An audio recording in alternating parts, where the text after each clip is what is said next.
Donald Trump लंबे समय से भारत और पाकिस्तान को एक ही नजर से देखने की भूल करते रहे हैं। उन्हें लगता है कि जिस तरह पाकिस्तान अमेरिका की हर बात बिना सवाल माने स्वीकार कर लेता है, उसी तरह भारत भी अमेरिका के किसी प्रस्ताव से इनकार नहीं करेगा। इसी गलतफहमी में ट्रंप ने भारत को एक अंतर्राष्ट्रीय पहल का न्योता भेजा, लेकिन भारत ने इस प्रस्ताव को देखते ही साफ इनकार कर दिया। भारत के इस फैसले ने ट्रंप की उस सोच को करारा झटका दिया जिसमें वह खुद को दुनिया का सबसे बड़ा निर्णायक मानते हैं।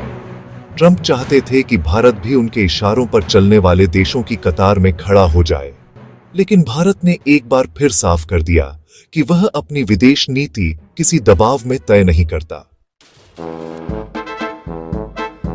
दरअसल भारत ने जिस प्रस्ताव को ठुकराया है उसका नाम है बोर्ड ऑफ पीस, यानी शांति बोर्ड। यह प्रस्ताव सीधे तौर पर डोनाल्ड ट्रंप की तरफ से रखा गया था। ट्रंप चाहते थे कि भारत इस बोर्ड का हिस्सा बने और उनकी अगुवाई में काम करे, लेकिन भारत ने इसमें शामिल होने से साफ मना कर दिया। अब सवाल यह है कि आखिर यह बोर्ड ऑफ पीस है क्या? असल में डोनाल्ड ट्रंप ने यह प्रस्ताव इजराइल और हमास के बीच चल रहे युद्ध को लेकर रखा है।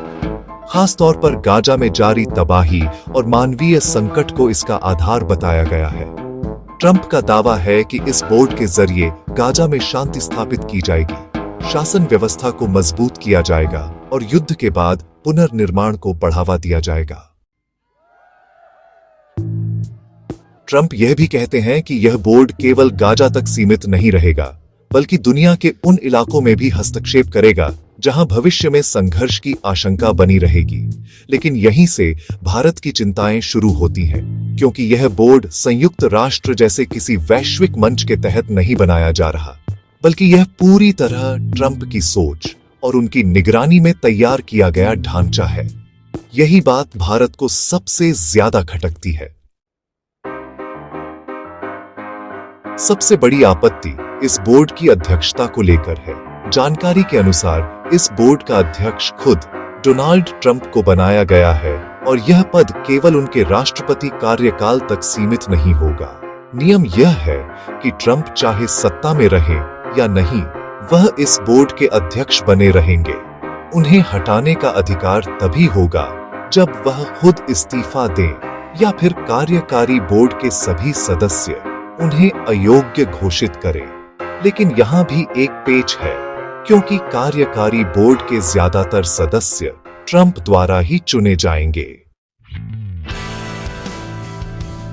यानी यह बोर्ड पूरी दुनिया के लिए होगा, लेकिन इसकी कमान हमेशा ट्रंप के हाथ में ही रहेगी। यही वजह है कि भारत इसे एक निष्पक्ष और संतुलित मंच नहीं मानता। भारत को यह भी साफ नजर आ रहा है कि ट्रंप इस बोर्ड के जरिए संयुक्त राष्ट्र जैसी संस्थाओं को कमजोर करना चाहते हैं।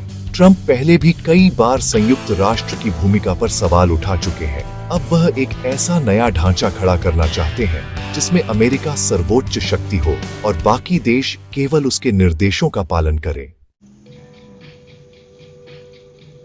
इसी सोच के चलते भारत ने इस प्रस्ताव से दूरी बना ली।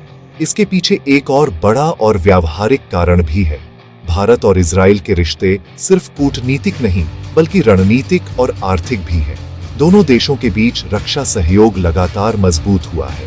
भारत इजराइल से मिसाइल सिस्टम, ड्रोन, रडार और आधुनिक रक्षा तकनीक खरीदता रहा है।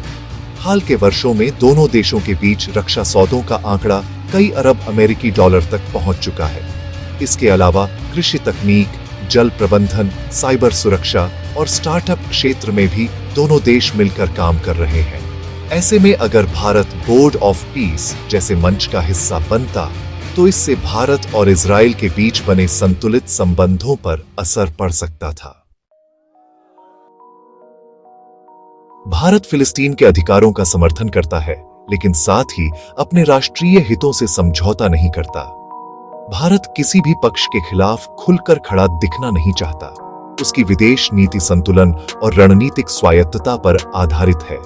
यही वजह है कि भारत ने डोनाल्ड ट्रंप के इस प्रस्ताव को ठुकरा दिया। यह फैसला भावनाओं में नहीं, बल्कि गहरी रणनीतिक सोच और दीर्घकालिक राष्ट्रीय हितों को ध्यान में रखकर लिया गया है। अब सबसे बड़ा सवाल यही है कि क्या दुनिया इस नए अमेरिकी ढांचे को स्वीकार करेगी या फिर भारत की तरह और देश भी धीरे धीरे इससे दूरी बनाते नजर आएंगे। बाकी आप लोग इस पर क्या सोचते हैं? अपनी राय नीचे कमेंट में जरूर बताएं। वीडियो को लाइक, सब्सक्राइब और अपने दोस्तों तक जरूर शेयर करें। जय हिंद, वंदे मातरम।